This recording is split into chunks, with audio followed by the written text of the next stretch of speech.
पद्मावतीनं भिल्लिणीचं सांगणं ऐकून धैर्यानं उठून पहिल्यासारखी उत्साहित झाली.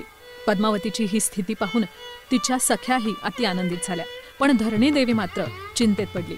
एका सामान्य शिकाऱ्याबरोबर आपल्या मुलीचा विवाह करण्याची तिची मुळीच इच्छा नव्हती. धरणी देवीनं आकाशराजाजवळ जाऊन भिल्लिणीचं सगळं बोलणं राजाला सांगितलं. आकाशराजा हे सगळं ऐकून म्हणाला, हे राणी, नारद महर्षीनं सांगितलेलं भविष्य कधीही व्यर्थ होत नाही. तू उगीच चिंता करू नकोस. आपल्या कुलगुरूला बोलावून त्यांचा सल्ला घेऊ. अशा प्रकारे राणीला राजानं धैर्य दिलं. पद्मावती मात्र आनंदाने नाचत बागडत अचानक राजाच्या महालात जाऊन पोहोचली. तिथे आईवडील दोघेजण आपापसात बोलत असलेले पाहून त्यांच्या समोर येऊन पद्मावती म्हणाली, हे पितृदेवा, मी उद्यानात ज्या महापुरुषाला पाहिलं त्यालाच मी माझं मन अर्पण केलं आहे. त्याच्याबरोबरच विवाह करण्याचा मी निश्चय केला आहे. सूर्यचंद्रांनी जरी आपलं परिभ्रमण बदललं तरी मी माझ्या निश्चयापासून मात्र ढळणार नाही. पद्मावतीचं हे बोलणं ऐकून राजदंपती आश्चर्यचकित झाले आणि शेवटी पद्मावतीला त्या दोघांनी वचन दिलं की तुझ्या इच्छेप्रमाणेच तुझा विवाह होईल. आई वडिलांनी दिलेलं हे वचन ऐकून पद्मावतीला अतिशय आनंद झाला आणि आनंदित होऊन ती तिथून निघून गेली. बकुला देवी आकाशराजाजवळ जाण्यापूर्वी आधी वराहस्वामींच्या जवळ जाऊन श्रीनिवासाची अवस्था बोलून आली होती. वराहस्वामींचा आशीर्वाद घेऊन ती नारायणपूरमासला चालती झाली. नारायणपूरला जाऊन आकाशराजाचं तिनं दर्शन घेतलं. आकाशराजा आणि धरणीदेवी दोघांनी बकुला देवीचा आदर सत्कार करून तिला राजमहालात नेलं. आकाशराजा बकुला देवीला म्हणाला, आई, आपण कोण आहात? आपलं नाव काय? आपण इथे कशासाठी आला आहात?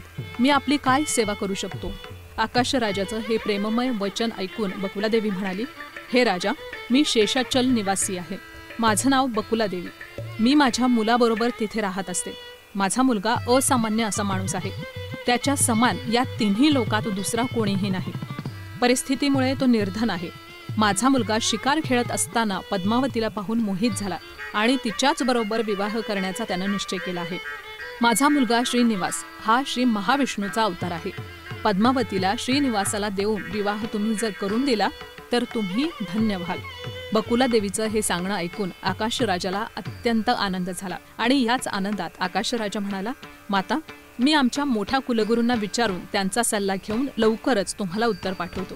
बकुला देवी राजदंपतीला आशीर्वाद देऊन शेषाचलावर पुन्हा निघाली. बकुलमाला आकाशराजापासून गेल्यानंतर आपला भाऊ तोडमनास बोलावून म्हणाला, भाऊ, आपली मुलगी पद्मावतीच्या विवाहाबद्दल आपल्या कुलगुरू महर्षींचा सल्ला आपण घ्यायला हवा. शुक महर्षींना बोलावून आणा. आकाशराजाची ही गोष्ट ऐकून तोडमानानं शुक महर्षीला जाऊन बोलावून आणलं. आकाशराजानं शुक महर्षीचा आदर सत्कार करून पद्मावतीविषयी उद्यानात झालेली घटना आणि श्रीनिवासाबरोबर पद्मावतीचा विवाह तसंच भिल्लिणीनं पद्मावतीला सांगितलेलं भविष्य आणि नारद महर्षींचं कथन इत्यादी सगळे विषय शुक महर्षीला समजावून सांगितले. शुक महर्षी आकाशराजाची सगळी गोष्ट ऐकून म्हणाले, हे राजा, तू भाग्यवान आहेस. श्रीनिवास सामान्य माणूस नाही. तो श्रीहरीचाच एक अवतार आहे. साक्षात महाविष्णू तुमचा जावई होणं हे तुमच्या पूर्वजन्माचं सुकृत आहे. यासाठी तू समय वाया घालवू नकोस. लवकरच विवाहाची तयारी कर. शुक महर्षींचं हे सांगणं ऐकून आकाशराजा, धरणीदेवी, तोडमान, वसुदान आणि पद्मावती या सगळ्यांनाच आनंद झाला.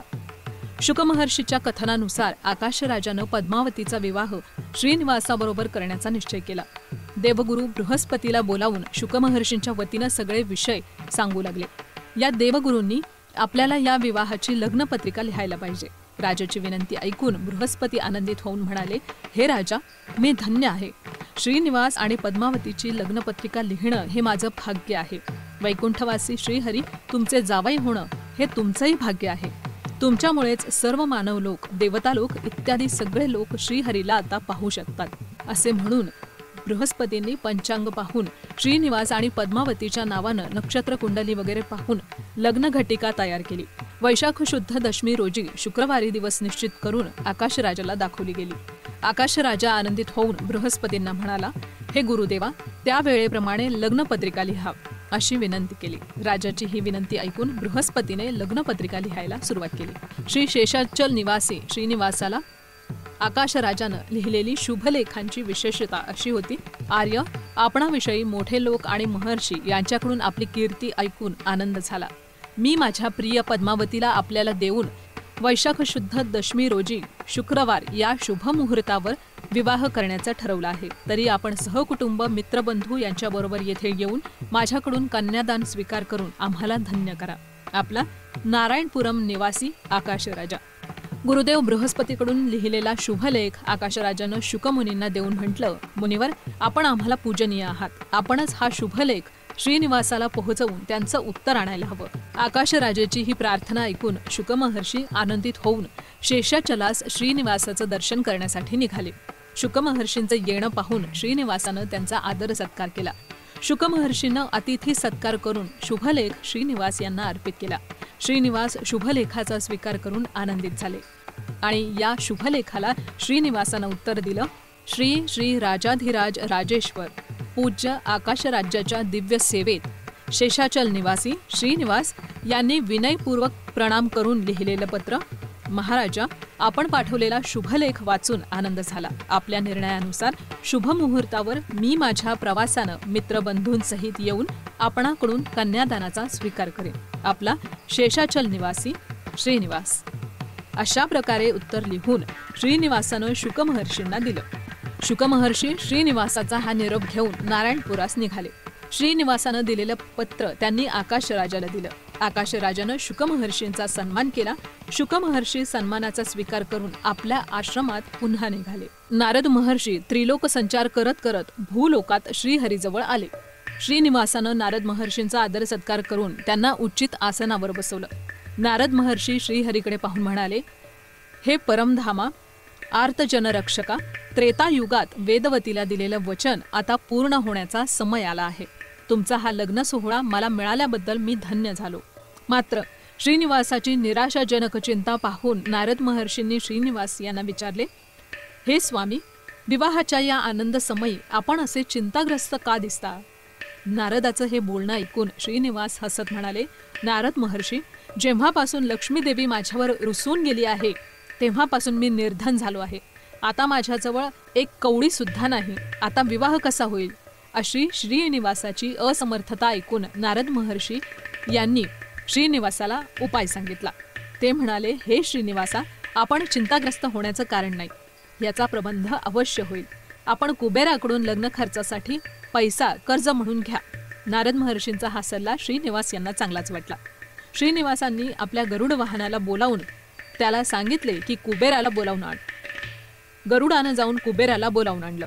कुबेराचे येणं पाहून नारद महर्षी त्यांचा आदर सत्कार करून म्हणाले, कुबेरा, या महिन्याच्या वैशाख शुद्ध दशमी रोजी शुक्रवारी श्रीनिवासाचा विवाह करण्याचा निश्चय आहे.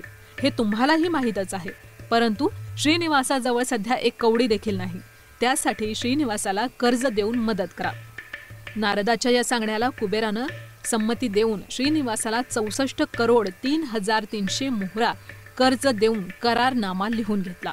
त्या करारपत्रात ब्रह्मा आणि शंकर यांनी सही केली. श्रीनिवासानं या कर्जाची फेड व्याजासहित कलियुगात शेवटी चुकती करण्याचं कबूल केलं. कुबेराजवळून कर्ज घेऊन श्रीनिवासानं विवाहाची तयारी सुरू केली. मदतीसाठी आपल्या वडील भावाला गोविंदराज स्वामीला बोलावून त्याच्या हाती सगळी संपत्ती देऊन विवाह कार्याबद्दल खर्च करायला सांगितलं. गोविंदराज स्वामींनी विश्वकर्माला बोलावून विवाह मंडप, वसतिगृह आदी बांधण्यास सांगितलं. विश्वकर्मानं आपल्या कलेच्या कौशल्यानं भूलोकी वैकुंठासारखा दैदिप्यमान विवाह मंडप तयार केला.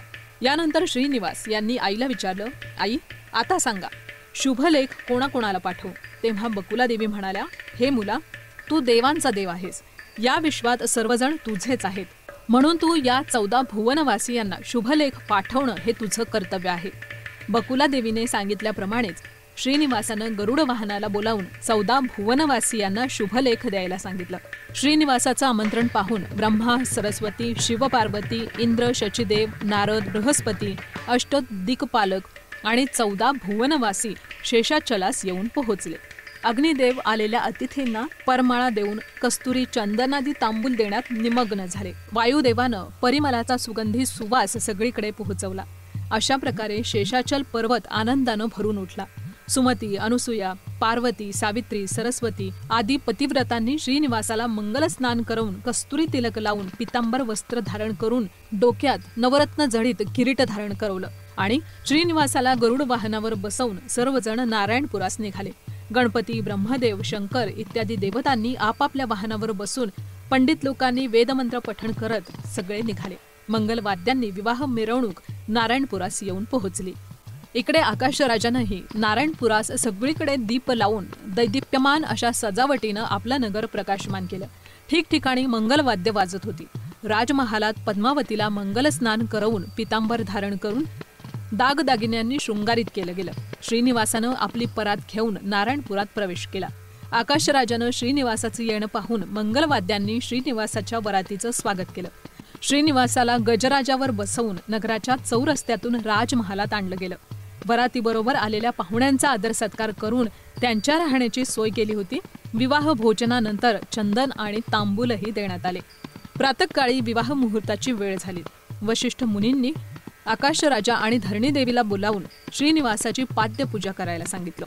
महामुनींच्या सांगण्यावरून आकाशराजा आणि धरणीदेवीनं क्षीर, पन्नोर आणि चंदन इत्यादींनी श्रीनिवासाची पाद्यपूजा करून रत्नजडित मोत्यांनी सजवलेल्या आसनावर त्यांना बसवून वेदमंत्र पठण करत मंगलवाद्यांनी श्रीनिवास यांना कल्याण मंडपात नवरत्न जडित सजवलेल्या कल्याण वेदिकेत बसवलं. वशिष्ठ महामुनींच्या आज्ञेनुसार धरणीदेवीनं पद्मावतीलाही कल्याण वेदीत बसवलं. श्रीनिवास पद्मावतीच्या हातावर सुवर्ण पात्रातलं गंगाजळ वाहून आकाशराजानं कन्यादान केलं. वशिष्ठ महामुनींनी श्रीनिवास आणि पद्मावतीच्या हाताला कंकण बांधून मंगल गाणे गात श्रीनिवासाला मंगळसूत्र पद्मावतीच्या गळ्यात घालायला सांगितलं. अशा प्रकारे श्रीनिवासानं सगळ्यांसमक्ष पद्मावतीच्या गळ्यात मंगळसूत्र बांधलं. ब्रह्मदेव, शंकर आदी देवता लोकांनी पद्मावती आणि श्रीनिवासाच्या डोक्यावर अक्षता वाहून आशीर्वाद दिला. सरस्वती आणि पार्वती यांनीही श्रीनिवास आणि पद्मावतीला मंगल आरती करवून गंधर्व समूहानं आकाशातून पुष्पवृष्टी केली. अशा प्रकारे श्रीनिवास आणि पद्मावतीचा विवाह मोठ्या थाटानं पार पडला. यावेळी बकुलादेवी यांनीही वधूवरास आशीर्वाद दिले. पद्मावती आणि श्रीनिवासाच्या विवाहानंतर आकाशराजानं आपल्या श्रीनिवासाला भेट रूपानं रत्नकिरीट आणि 2,14,00,000 सोन्याच्या मोहरा, मणींचा कंठहार, अपरंजीची पादत्राणं, 1,000 हत्ती, 10,000 घोडे, अनेक दासदासींना सोपवलं. विवाहासाठी आलेल्या अतिथींचा गौरवानं आदर सत्कारही यावेळी करण्यात आला. पंडित पुरोहितांना बक्षिसं देण्यात आली. अशा प्रकारे 5 दिवस अत्यंत वैभवानं पद्मावती आणि श्रीनिवास यांचा विवाह पार पडला. आकाशराजा आणि धरणीदेवी दोघांनी पद्मावतीला श्रीनिवासाच्या हाती सोपवीत ते दोघेही म्हणाले, श्रीनिवास, आम्हाला माहिती आहे आपण प्रत्यक्ष महाविष्णू आहात. माझ्या पूर्वजन्मीच्या पुण्याईनच आपण आमचे जावई झालात. तुम्ही सकळ जनरक्षक आहात. माझी विनंती हीच आहे, पद्मावती अजाणते आहे. तिनं तुम्हाला न ओळखता चुकून आपल्या सखींकडून दगडफेक करवली. तुम्ही तिला क्षमा करा, गैरसमज करून घेऊ नका. अशा प्रकारे श्रीनिवासाची समजूत त्यांनी घातली. आकाशराजा आणि धरणीदेवी पद्मावतीला पण सांगू लागले, सुकुमारी, तू भाग्यवान आहेस. तुझ्या पुण्याईनच श्रीनिवास तुला लाभला आहे. तू नेहमी त्यांची सेवा करत राहा. पतिदेवाची कोणतीही गोष्ट टाळू नकोस. अशा प्रकारे आईवडिलांनी नीती वचनं पद्मावतीला समजावून सांगितली.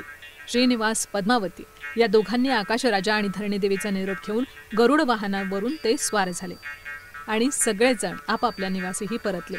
श्रीनिवास आपल्या परिवाराबरोबर प्रयाण करत असताना मार्गात अगस्त्य मुनींच्या आश्रमात आले.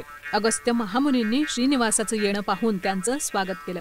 अगस्त्य महामुनी नवीन वधूवरांना पाहून म्हणाले, आर्य, नवीन वधूवरानं 6 महिन्यांपर्यंत पर्वतारोहण करू नये असं शास्त्र सांगतं. त्यासाठी आपण 6 महिन्यांपर्यंत माझ्या इथं राहून मला धन्य करा. श्रीनिवासही अगस्त्य महामुनींच्या सांगण्याशी सहमत होऊन 6 महिन्यांपर्यंत तेथेच राहू लागले. अशा प्रकारे पद्मावती आणि श्रीनिवास अगस्त्य महामुनींच्या आश्रमात दिवस घालवत असताना एके दिवशी नारायणपुराहून एक कोतवाल आला. कोतवाल श्रीनिवास आणि पद्मावतीला पाहून दुःखित होऊन म्हणाला, हे स्वामी, माझे महाराज म्हणजे आकाशराजा अचानक आजारी पडले आहेत. ते आपल्याला पाहू इच्छितात. आपण लवकर चला. कोतवालाचं हे सांगणं ऐकून श्रीनिवास आणि पद्मावती तसंच बकुलादेवी आणि अगस्त्य महर्षी नारायणपुरास निघाले. इकडे आकाशराजा बेहोश झालेला होता. राणी धरणीदेवी पद्मावतीला मिठी मारून यावेळी रडू लागली. श्रीनिवास आकाशराजाची स्थिती पाहून दुःखित झाला. आकाशराजा हळूहळू डोळे उघडून श्रीनिवासाला पाहून म्हणाला, हे गोविंदा, परमधामा, तुझ्या दर्शनानं मी धन्य झालो. आता मला कशाचीही चिंता नाही. पण माझी एक विनंती आहे. माझा मुलगा वसुदान आणि भाऊ तोडमान हे दोघेही अज्ञानी आहेत. त्यांची रक्षा करा. अशा प्रकारे म्हणताच आकाशराजानं डोळे मिटले. श्रीनिवासानं आकाशराजाची अंत्यक्रिया करून घेतली.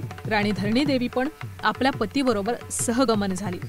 अशा प्रकारे सर्व कर्मक्रिया झाल्यानंतर श्रीनिवास पुन्हा अगस्त्य महामुनींच्या आश्रमात बाकी दिवस घालवण्यासाठी निघून गेले.